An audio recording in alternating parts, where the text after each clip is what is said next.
Echegoyen. Bas ni'n dda gan Echegoyen. Fil, mlaen at Steph Davies. Steph Davies heibio i Black. Dal i fynd i'r rwyd ochr. Steph Davies. Un o prif sgorwyr Aberystwyth tymor yma gyda 3 gôl.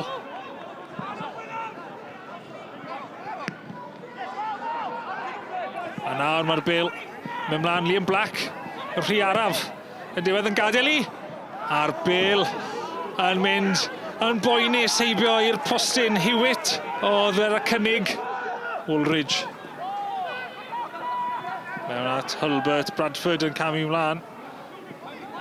Ond ddim yn cadw'r bêl. Woman yn mynd unan. Woman. Odfeddi dros y trawst oedd hwnna. Brimmer. Hyd mae'n mynd Steph Davies sydd ar ras, Liam Black yn ei ddilyn e. Steph Davies sydd ar bêl. Gallu cael y bêl nôl fewn at Mark Williams. Sy'n gweithio'r bêl heibio i Alex Lang. Chwarae gwych gan Steph Davies i greu y gôl. A Mark Williams sy'n sgorio i drydedd gôl mewn 4 gêm i roi ymwelwyr ar y blaen wedi 10 munud o'r ail hanner yma. Matthew Jones. A John Evans lled i fi at Mark Williams i gapten. Mark Williams. Dal i fynd. Ni gosod i at Gwion Owen. Gwion Owen yn mynd o bell. Gwion Owen. Heibio i'r postyn. Cic gornel o'r maes ymarfer. McCarthy. Yn cael ei wyro Elliot Evans yn trio gwthio'r bêl nôl fewn i'r cwrt. Ajibol y glid. Ajibol y glid! Yn dwy'n gôl nôl i'r myfyrwyr. Wel, oedd gormod o bobl yn llonydd yn y cwrt i Aberystwyth. Ajibol y glid. Oedd yn cael lawr ar y bêl. Mae'r munud yn brysur diflannu. Kyle McCarthy sy'n ar gic rydd. Cael ei wythio mas gan Connor Roberts. Kyle McCarthy yn gallu sgorio. Ni wedi gweld ciciau rydd gwych gan McCarthy o blaen. John Foligno yr eilydd a'i cyffuddio'r cyntaf, dwi'n meddwl. John Evans, eilydd arall, sydd dan y bêl yma. Kyle McCarthy yn adlu lawr i wddwe. Mark Williams, bron a casglu. Mae Aberystwyth yn gyrru'r bêl heibio'r postyn. Aberystwyth yn cael cyfle eiraidd fyna. Yn cymryd mantes o ddryswch ymysg amddiffynwyr y Met.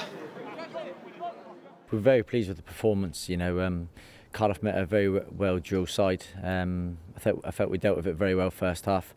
You know, we've come a long way when we are disappointed going away with a point. You know, we felt that we created enough chances towards the end there to win the game. But when you come to a place like this, like you say, when they are so well drilled, you know, you are happy to take a point. And you have to take the positive out of that. Christian Edwards, a point today. Do you think that was a fair result? I think so, yeah. I thought the first half we were dominant, particularly with the ball.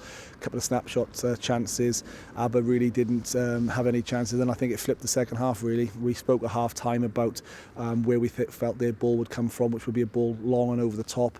So we had to be aware of that, and we didn't listen. And then they got in, and it was a good goal from them that they scored. That's where they were dangerous.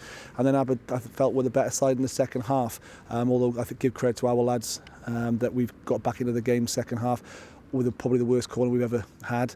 But we've got to hustle in there. We've hustled their defenders, we've hustled their goalkeeper, and young Ashton scores his first goal for the club. So it was important that we'd done that, and then we finished brightly, which was important with a slight tweak of the shape. But I think credit to both teams, really. 2-3 weeks of inactivity to come down this evening and play and play out a draw. Yeah, I'd probably argue it was a fair result.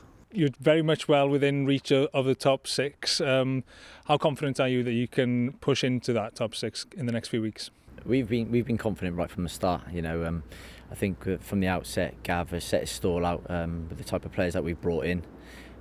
We want to be fighting for the top 6, and I feel like with the squad that we've got now, and you know the way that the boys play, the passion that they show to us week in, week out, I think we'll be there, and well, fingers crossed anyway.